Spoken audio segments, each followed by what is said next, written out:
Hello, my friends. Welcome. My name is Joe. This is the Joe Martino Show. And today we're going to talk about an email where someone wrote in and asked me a question about how to handle a friendship when they don't like their friends' kids. Let's kick it off. This is the Joe Martino Show. You're listening to The Joe Martino Show, a podcast dealing with all things emotional, relational, and human nature. Joe is a licensed counselor in the state of Michigan, specializing in relationship therapy. He is also the author of the book, The Emotionally Secure Couple. All advice offered in this episode is offered for entertainment and educational purposes only. Enjoy the show. All right. Hello, my friends. Welcome back. I hope your day's going well. Wherever your day is, I hope that you are enjoying it. We're going to do something I haven't done in a while today. We're going to basically shape an entire show around an email that someone wrote in asking what to do if they don't like their friends' kids. I'm going to go ahead and read this email from Chris that says, "Hi, Joe."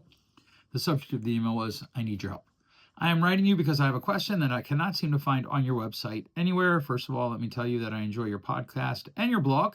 Thank you very much, Chris. If you, dear listener, are not yet subscribed, you can do that at joemartino.com, or you can go directly to the subscription page, which is iamjoemartino.substack.com.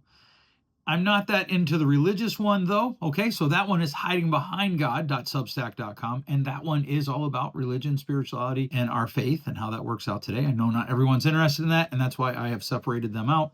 And maybe you have answered this question on that. Spoiler alert, I have not. If so, just respond with a link if you would. Thanks, THX.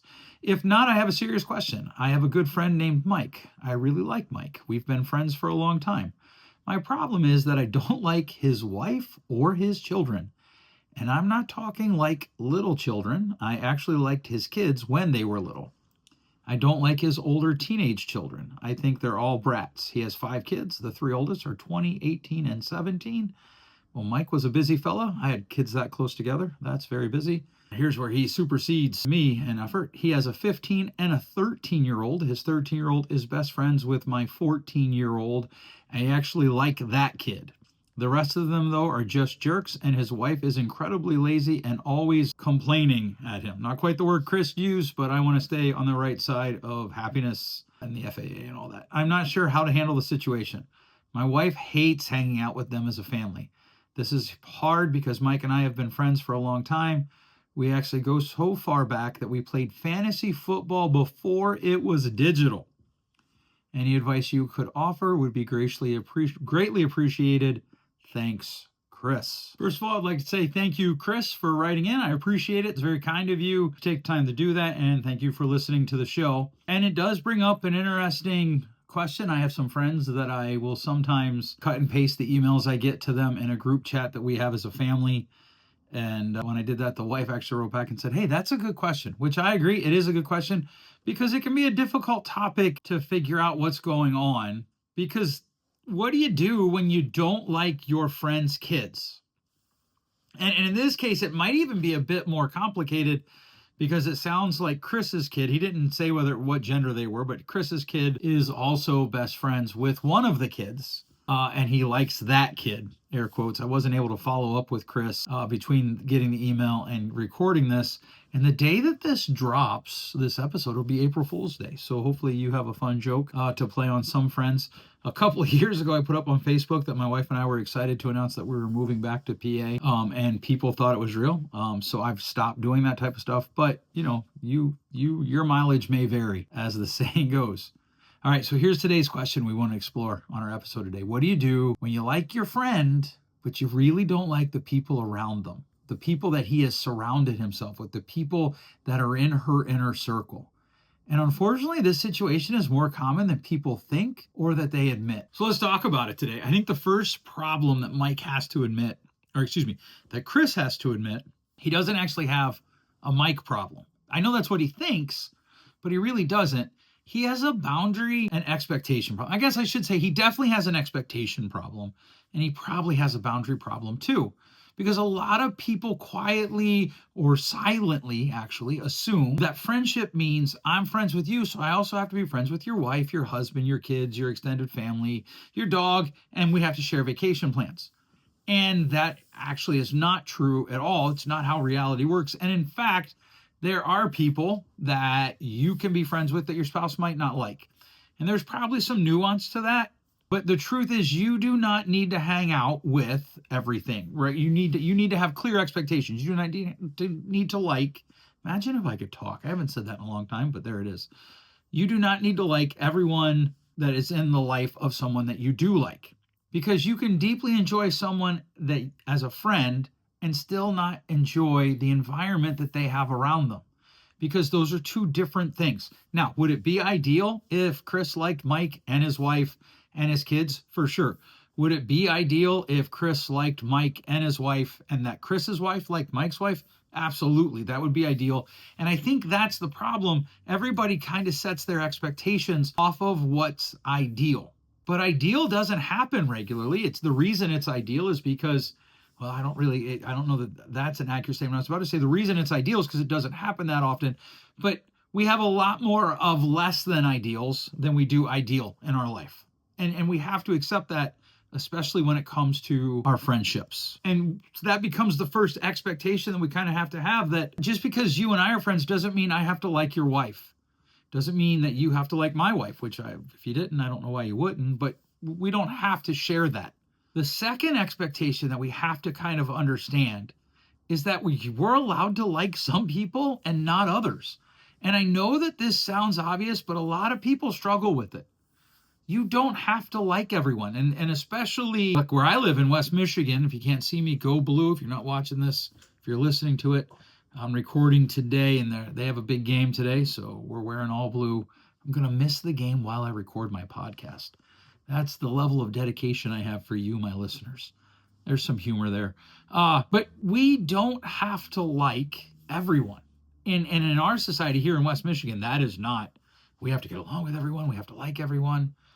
But that isn't actually true. You can be respectful to people without enjoying your time with them. You can even respect people and not enjoy your time with them. You can tolerate people without choosing to spend your free time with them. This is why expectations are so important. You can wish someone well and still decide, I'm not going to sign up for a 4-hour barbecue with that crew, with those people. Like, I hope you have fun, but I'm not going. Chris doesn't need to convince himself that Mike's kids are wonderful. Now, we have to talk about this a little bit. He does have to hold out. If he wants to stay friends with Mike, he does have to hold out that the kids might change, or that the level of interaction that Mike expects him to have with his kids might change, especially like, some of them are older. But he absolutely 100% has to decide how much he wants to interact with them, how much he wants to be exposed to them, and how much he is willing to hang out with them. And then he may have to have a conversation with Mike about that, or he may not. That's something that he can only find out by implementing how much time he wants to spend with them. And then if Chris is like, hey, why don't you want to spend more time with my kids?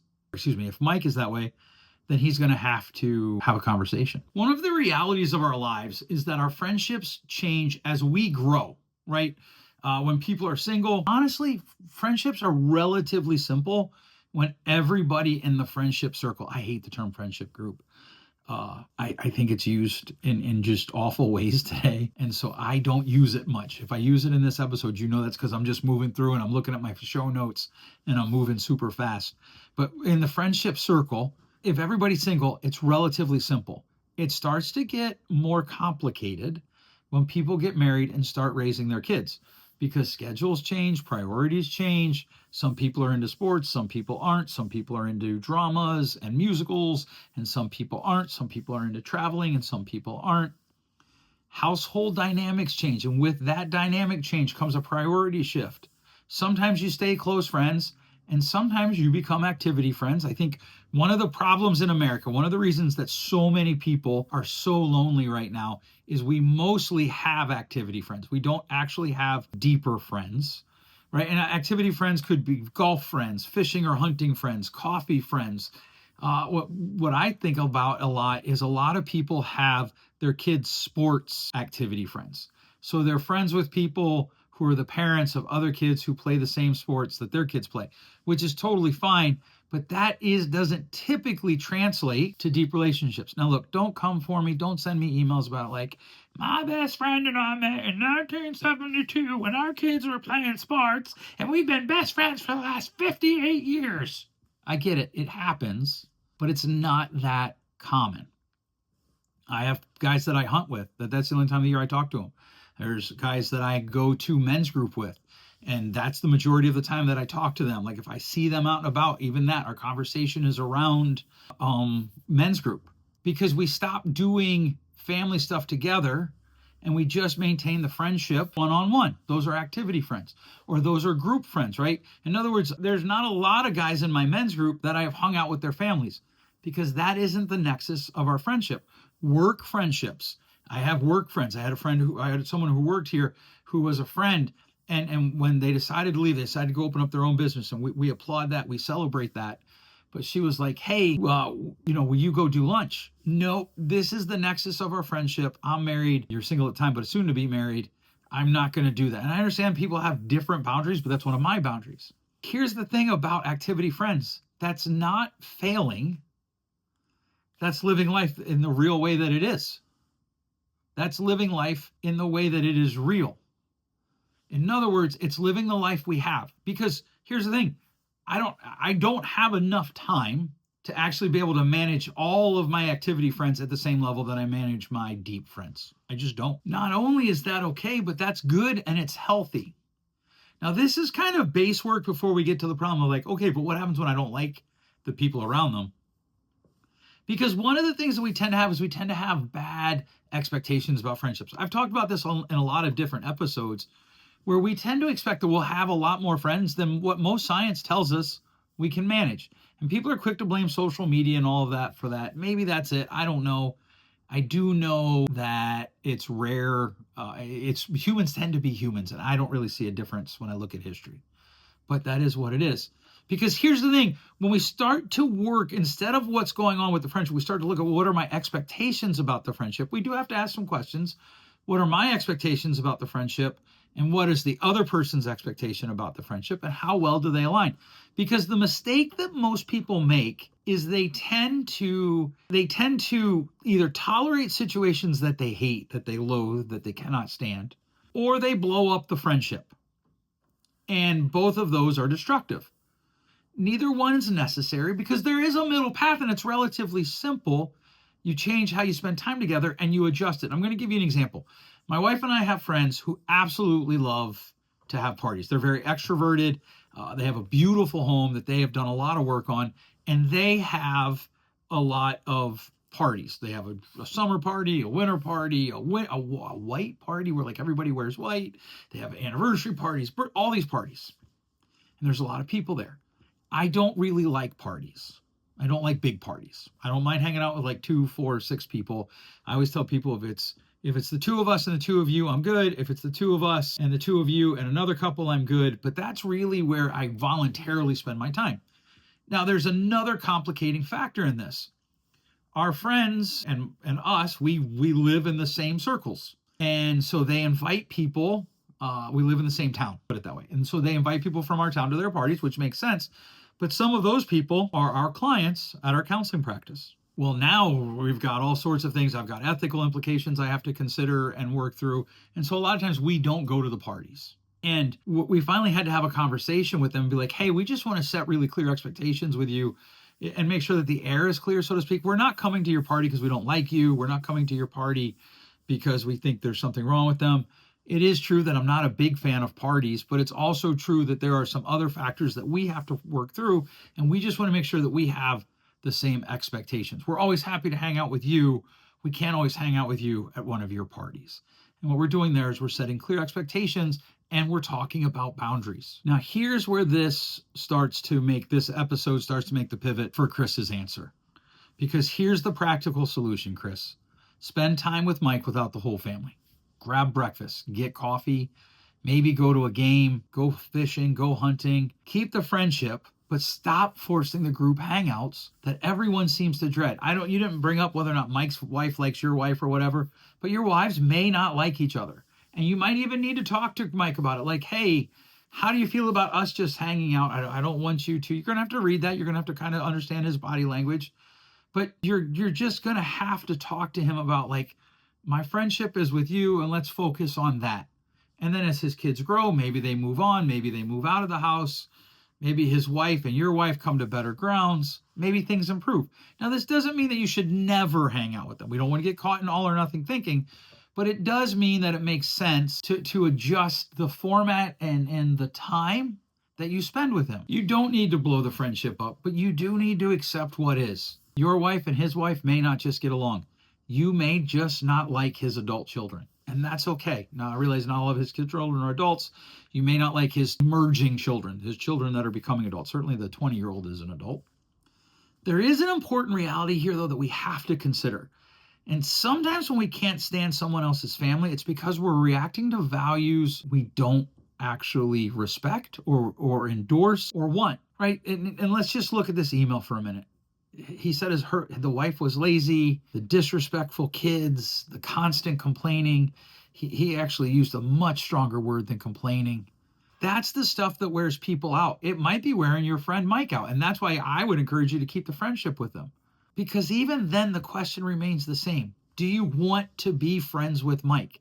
I think one of the things that we struggle with is we tend to have a bad expectation that all friendships have to be lifelong and they all have to be what we thought they would be when we were younger. And the reality is, as I have grown, there are people that I was friends with. I moved one place, they moved another. There's people I've been friends with. There's been people that I really looked up to that were very impactful in my early life that I probably would not be friends with them if they lived next door to me now, because I now see more of them. I have grown, they have made choices. And that's fine. Like, everybody gets to live out their values, but you have to decide, do I want to be friends with this person? Because you don't have to be friends with everyone. And that's such an obvious statement. It is a hard one. And I think part of the reason we resist it is because if Chris were to decide to not be friends with Mike, that's going to be a loss. All change is loss and all loss should be grieved. If you do want to be friends with him, then you're going to have to figure out a way to structure it in a way that works. And maybe that's structuring it in a way that you just learn to tolerate his kids, that you learn to hang out with him and you deal with his kids. That's up to you, but you have to be really honest with yourself. And if you don't want the friendship, that's fine too, but you just can't pretend that the problem is unsolvable, because it probably isn't. There's probably a solution there. You may just not want to pay it, because that is sometimes the answer, right? It's not just what do you want. You longtime listeners, what is it? Can you say it in your head? Can you hear me saying it? What do you want? What are you willing to pay? What are you willing to risk? And Chris, you might not be willing to pay what is required to be friends with Mike. Mike might come back and be like, look, my wife and my kids are a package deal. If we're going to be friends, you have to accept them too and be friends with them. Okay, well then you know what the price is and you may not be willing to pay it. And that's fine too. I was having breakfast this morning with a friend and he was looking up potential tickets for the Big Ten championship men's basketball game, trying to decide if they were reasonable or not. And he was like, oh yeah, you could get these tickets, I think for $50. That's pretty cheap. My wife and I were looking at tickets for Thomas Rhett concert here in Grand Rapids. And I was like, man, they're only $50 again. That's pretty cheap, but it is an amphitheater, so I don't know how far away that is. I've never been to a concert there, right? We're working out value. Price is what you pay, value is what you get. You don't have to like your friend's entire ecosystem in order to keep the friendship, but you do need to build a friendship in a way that is honest and that reflects and respects everyone's values. It's true in friendships. It's true in marriage. My wife talks to people that I probably would never talk to. I hang out and talk to people that she would probably never talk to. It's true in families. Healthy relationships are rarely about finding perfect people. They're about utilizing the time that you have with the person wisely, about structuring it wisely, about being clear on expectations. It's about being clear on what you will accept and what you won't accept, right? So, there's a weird phenomena in our society that I don't understand. People who go and sit at a bar. I don't care if you do. I want to be clear. I just don't do it, and I probably never would. But that is not something that if a friendship required it of me that I would do. And that's something we have to understand. There are people that are friends with me that do not ever want to do anything inside a church, and yet church is very important to me. And so that's fine. I can be friends with people that we don't share the same values, but then we have to have clear expectations about what that means. Yes, this is a bit more complicated when we're talking about someone's kids or spouse. I'm going to assume that your friend likes his wife and likes his kids. Maybe not. Certainly there are people that don't. And if he does, he might end up being hurt by hearing from you that you don't. But you're going to have that conversation. If you can't have that conversation, that's going to tell you something too. And it's okay, right? That if the relationship ends, that is okay. If it continues to move, but it looks different, that's okay too. The truth is, maybe you just deal with it. Although I do find that doesn't work very well. All right, so let's just pretend that Chris was your friend and he was talking to you and he didn't know what to do, or Chris somehow wrote you. What would you say? I'd love to hear from you. Write in and tell me the advice that you would give Chris in his situation. And if you haven't already, don't forget to subscribe and share with your friends. Thanks so much for listening. We'll catch you next week. Thanks for listening. If you enjoyed today's show, please share with a friend. And hey, give us that rating in your podcast store. Until next time, change possible.